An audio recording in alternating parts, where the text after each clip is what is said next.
Most entrepreneurs think they need to solve every problem for their customer, and that is wrong. I'm going to show you today a billion-dollar brand that failed because their product was actually too good. It sounds insane, but I'm going to show you why making your product worse and adding friction is actually the secret to exploding sales. And the reason why is, well, humans actually, as much as we like to think we are, we're not that logical, to be honest with you, at least according to behavioral science.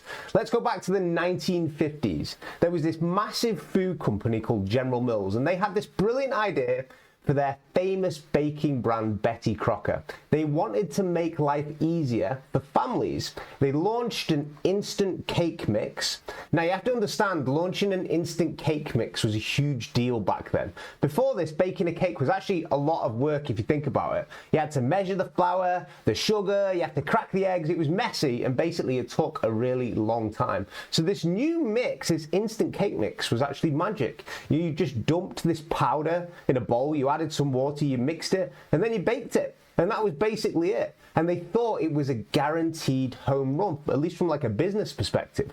But unfortunately, it flopped, and it flopped hard.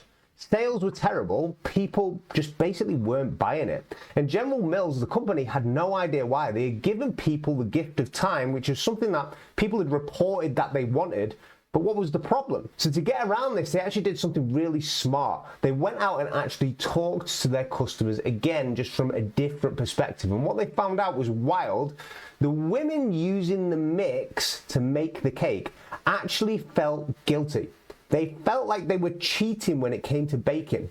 When they served the cakes to their families, they didn't feel any pride. They had this little voice in their head which says, I didn't really make this. I just added water. There was no skill in this. There was no love.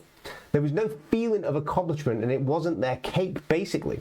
And this is where the genius of the marketing move comes in. General Mills realized the product actually wasn't the problem. The product was good. It was too good. It was too easy.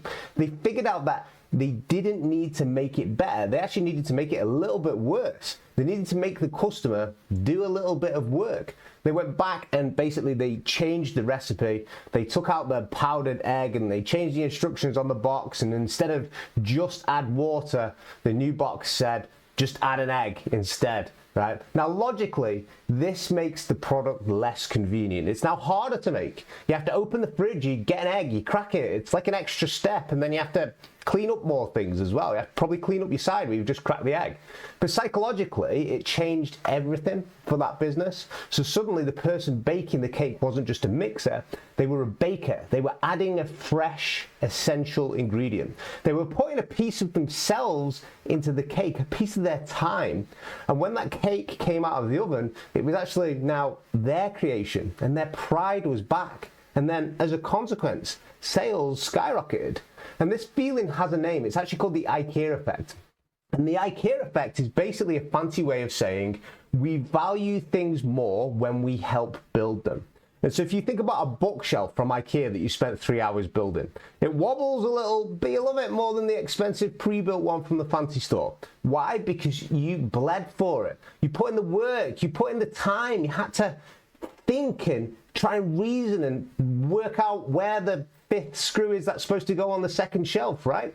But here's the brutal truth for your business. If you do 100% of the work, the customer places 0% of the value. You have to let them sweat a little. You have to let them feel like they've earned the result. If you solve the problem too perfectly, they won't respect the solution. And again, this comes back to behavioral science, because basically, as much as we like to think humans are very logical, we're all logical, we make decisions based on psychology, based on hidden subliminal messages in our environment. We have all these different psychological triggers. And one of them is that we need to feel that we are contributed towards something. That way we place a higher value on it as well. So put this in your business, put it in your marketing, and you will see that customers, clients, potential clients get a lot better and a lot deeper connection to what they're doing. And actually, as a result of that, your sales will go up, right? But if you solve this, you're actually in a different danger zone now. Now you know that psychological trigger. You're going to want to use it everywhere. You're going to try to hack your customer's brain with every trick in the book. And that is exactly how you end up ruining your reputation. There is a thin line between being persuasive and just being manipulative. And most businesses, from what I can see, actually cross that line, unfortunately. And I've got a video that breaks down the 5 biggest persuasion mistakes I see businesses make that are probably costing them sales right now. Because if you end up crossing this line, you end up losing buyer trust, and they will never tell you that you've lost trust, but your sales will just somehow start going down. And that is generally one of the biggest reasons for it.